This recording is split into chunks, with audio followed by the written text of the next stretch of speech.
e bradaremos grande ao Senhor.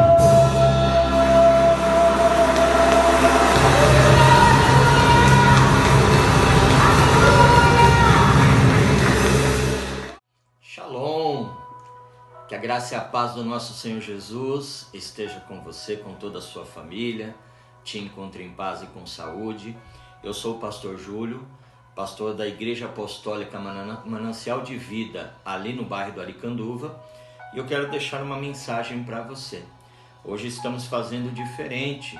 Ontem, domingo, tivemos o nosso culto e por problemas técnicos a gente não conseguiu transmitir do jeito que foi. Foi um culto maravilhoso, abençoado por Deus, foi muito lindo que Deus moveu naquele lugar.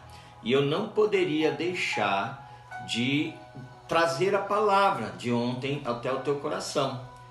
Eu preciso entregar para você aquilo que Deus nos entregou no dia de ontem.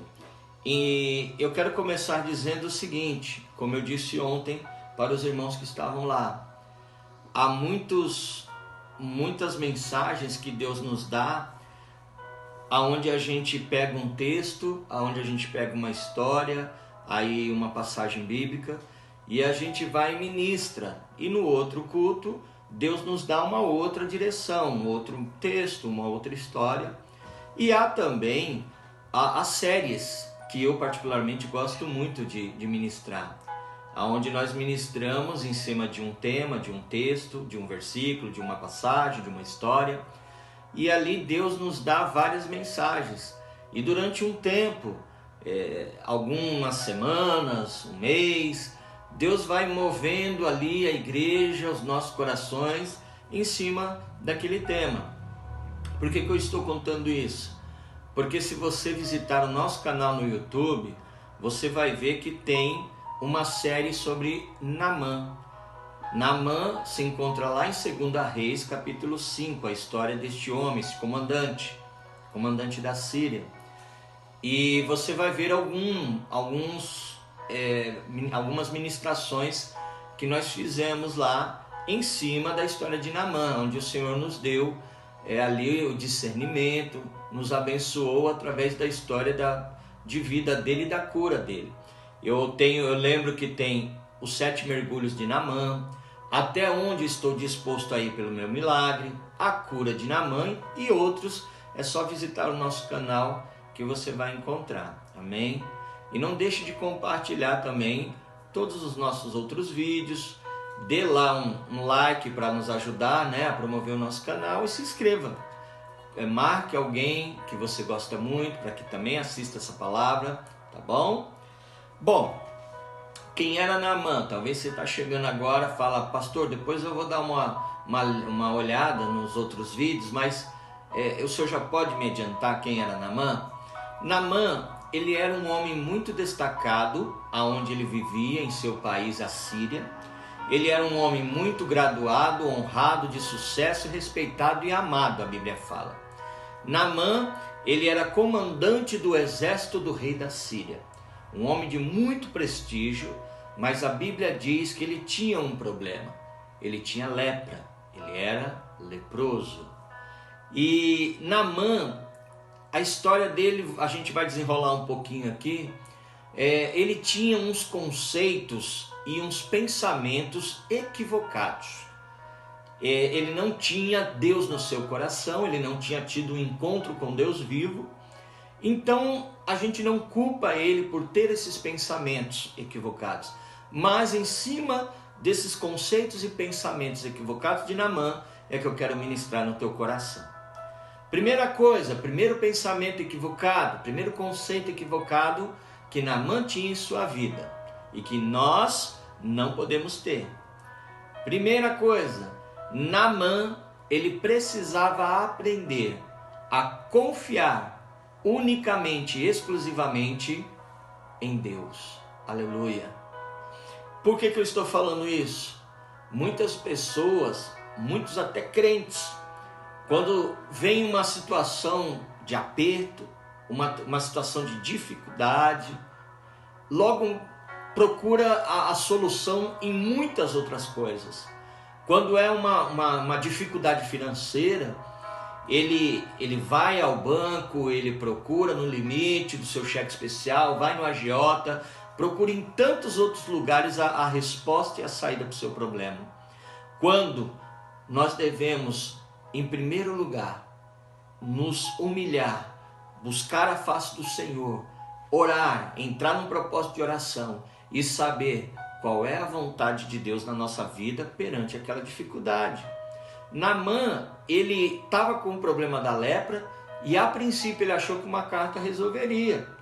Porque quando ele ouviu de uma serva que trabalhava lá na tua casa, servia ele, a esposa, na sua casa, uma moça, uma menina. Ela era israelita, ela estava trabalhando na casa de Naamã e ela disse para ele sobre o profeta Eliseu em Samaria, um grande homem de Deus usado por Deus, e que ela falou assim: se o meu senhor Naamã soubesse como Deus usa o profeta, com certeza ele iria orar pelo Senhor e o Senhor ficaria curado desta lepra. Então ele se dispôs a ir atrás desse milagre na vida dele.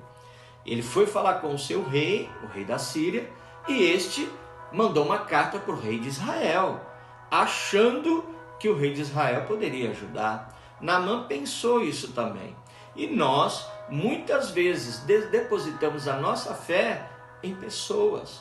Quando, como eu disse, nós devemos depositar a nossa fé, meus queridos, em Cristo Jesus, em nosso Senhor.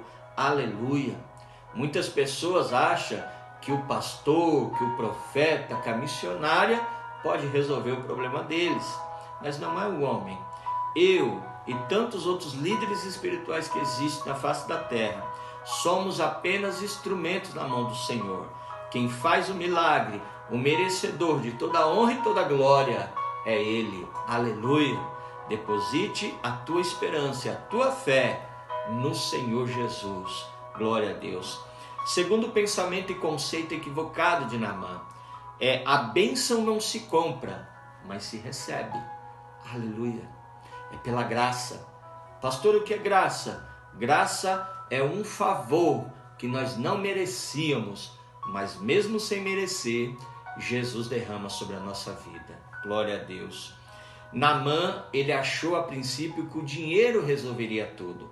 Então, quando ele vai até o profeta, ele leva consigo 10 talentos de prata, 6.000 ciclos de ouro e 10 mudas de roupas finas.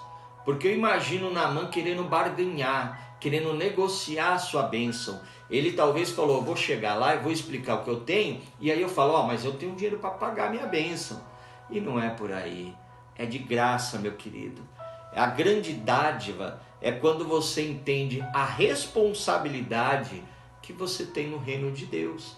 A grande dádiva é quando você entende a aliança que você tem com o Deus Todo-Poderoso, o Deus Criador dos céus e da terra, o Deus que pode todas as coisas. A grande dádiva é quando você entende que faz parte de algo muito maior e não algo interesseiro. A grande dádiva é quando você é generoso e tem um coração voltado para o reino de Deus e se compadece em dar, ofertar, ajudar o seu próximo sem querer nada em troca. Aleluia. Terceiro lugar, o que chama a atenção de Deus é um coração humilde e quebrantado. Aleluia. A Bíblia fala que todos se impressionavam com o porte físico, com a beleza de Absalão, filho de Davi. A Bíblia conta que lá em 1 Samuel 16, quando o profeta Samuel ele foi até a casa de Jessé para ele ungir o novo rei de Israel, ele viu passar ali a Eliabe, Abinadab, Samar, e ele ficou impressionado, falou: não, é esse, com certeza deve ser esse o novo rei de Israel. E sabe o que Deus disse para ele? Disse assim: meu querido, você vê o exterior, o homem vê o exterior e a aparência, mas ele sonda o nosso coração, ele sonda a mente e o coração, ele vê o profundo, ele vê a motivação do seu coração. Aleluia! Então você quer se aproximar de Deus? Salmo 51:17 é a dica para que você possa se aproximar de Deus. Um coração quebrantado e contrito, Deus não rejeitará. Aleluia! Em quarto lugar, as coisas não são do nosso jeito, do jeito que a gente pensa, do jeito que a gente acha, do jeito que a gente quer, e sim a vontade dele.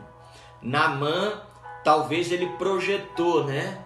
Ele falou assim, quando eu chegar, no versículo 11 ele diz aqui, ó, ele disse assim, ó, eu pensava que ele certamente sairia, se poria de pé, invocaria o nome do Senhor seu Deus, moveria a mão sobre o lugar infectado e me curaria da lepra.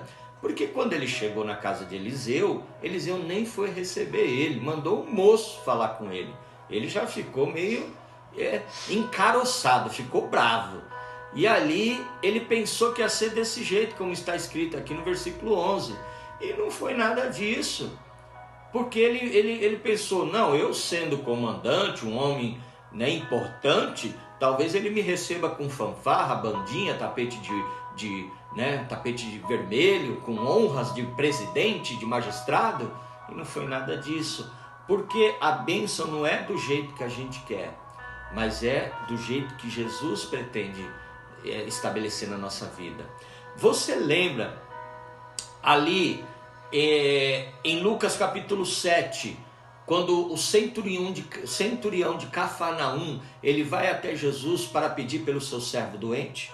Jesus cura ele à distância. Você lembra em Marcos 7, a partir do versículo 24, aonde a mulher sírio-fenícia, ela pede pela sua filha que estava endemoniada? Jesus cura à distância.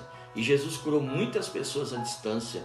Outras, Jesus impunha as mãos sobre a cabeça dela para curar. Lá em João capítulo 9, fala que um cego, Jesus ele cuspiu ali na terra, fez um lodo e tacou aquele lodo na cara do cego e fez ali 2 olhinhos ali, e quando mandou ele se lavar, ele se lavou, ele voltou a enxergar. Querido, o que eu estou querendo dizer para você, através desta palavra, é que eu não sei como Jesus vai mover para realizar aquilo que o seu coração tanto deseja, para realizar um milagre na tua vida. Só que uma coisa eu sei, uma coisa eu tenho certeza, qualquer que seja a dificuldade que você está passando, o problema que você está enfrentando, Jesus, ele vai vir com um milagre sim, em nome de Jesus. Então levanta a tua mão e diz assim: eu recebo, pastor, em nome de Jesus. Receba o seu milagre, o seu escape, a sua provisão, em nome de Jesus. Aleluia. Quinto conceito, né, equivocado de Naamã: aprenda a não desprezar aquilo que Deus prioriza. Naamã, antes do milagre, ele era arrogante, ele era prepotente, ele achava que ele era o cara, né? Ele até diz ali: não são Abana e Farfá, rios em Damasco, melhores do que de Israel? Por que eu tenho que mergulhar aqui? Mas outra coisa também que aprendemos através deste homem é: aprenda a não ser contrariado, aprenda a ser contrariada. Aprenda a ser. Muitas vezes a gente tem dificuldade de aceitar um não, né? De aceitar de repente um olhar meio que não, uma rejeição. A gente tem dificuldade, porque a gente adora aplausos, tapinha nas costas, adora que as pessoas concordem com tudo que a gente fala, com tudo que a gente quer. E às vezes a vontade de Deus, muitas vezes a vontade de Deus não é aquilo que a gente quer.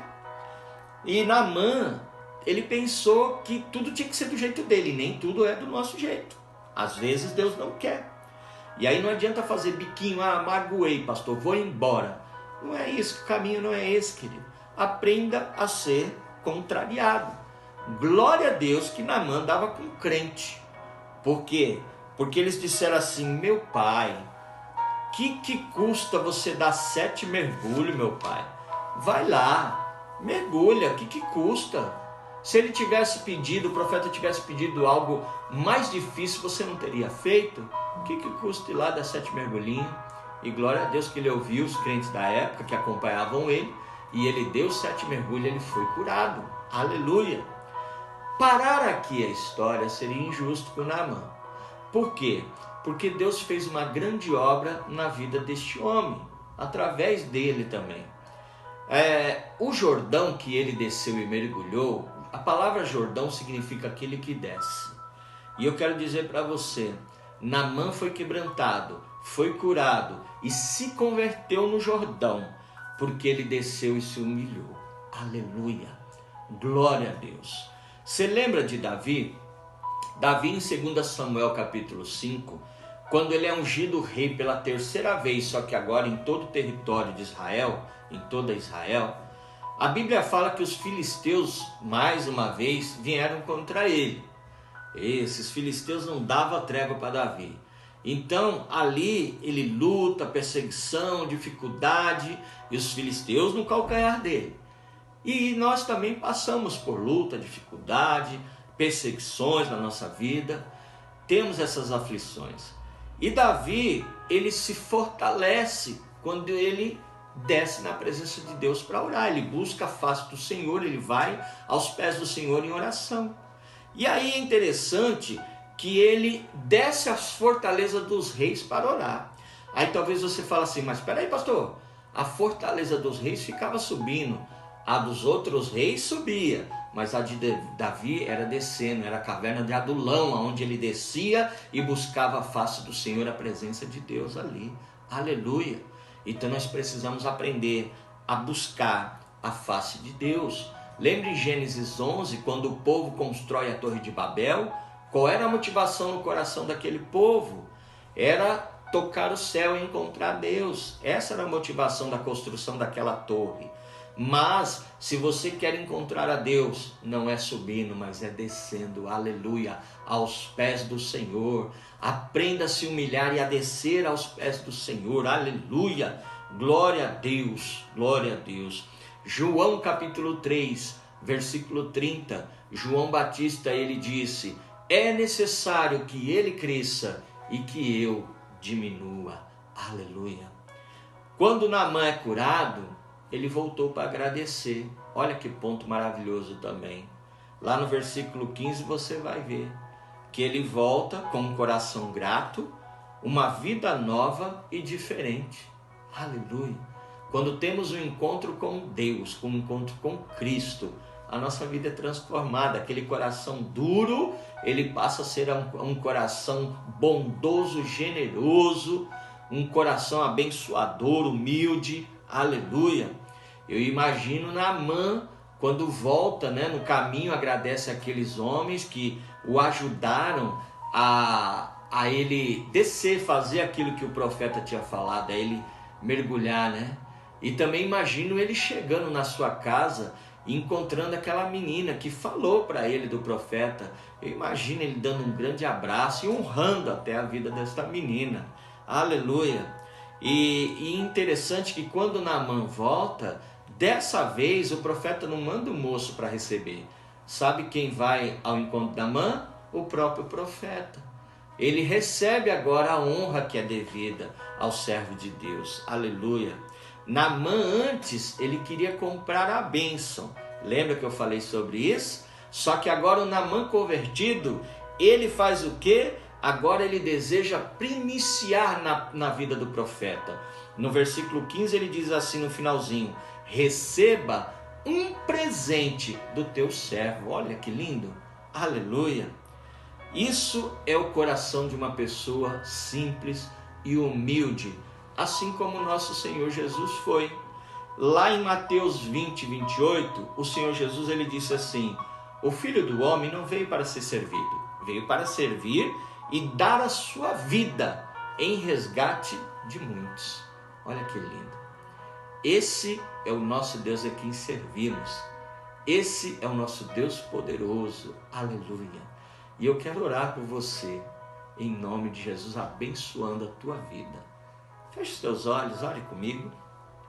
Pai, Eu te agradeço, Senhor Deus, por esses minutos em que eu pude compartilhar a tua palavra com este coração. Senhor, visita, Pai, esta vida, a família dele, dela. Que o Senhor possa, Senhor Deus, assim como restituiu a vida de Naamã, restituir também, Senhor Deus, a vida desta pessoa, a família, Senhor, desta pessoa, transformando tudo aquilo que estava fora do lugar, colocando no lugar de novo. E, Senhor Deus, principalmente restaurando a comunhão contigo, Senhor, em nome de Jesus. Eu oro para que esta vida, ó Pai, alcance, Senhor, a salvação em Cristo, alcance a paz que esse coração tanto deseja e alcance a resposta, Pai, para aquilo que ele deseja em nome de Jesus. Visita agora este lar, esta vida, este coração. Arranca tudo aquilo que não é teu, tudo aquilo que tem desagradado, Senhor Deus, o teu coração. Em nome de Jesus, eu libero a bênção, em nome do Senhor Jesus, para esta vida. Amém e amém. Glória a Deus. Um grande beijo no teu coração. Fique na paz do Senhor. Shalom.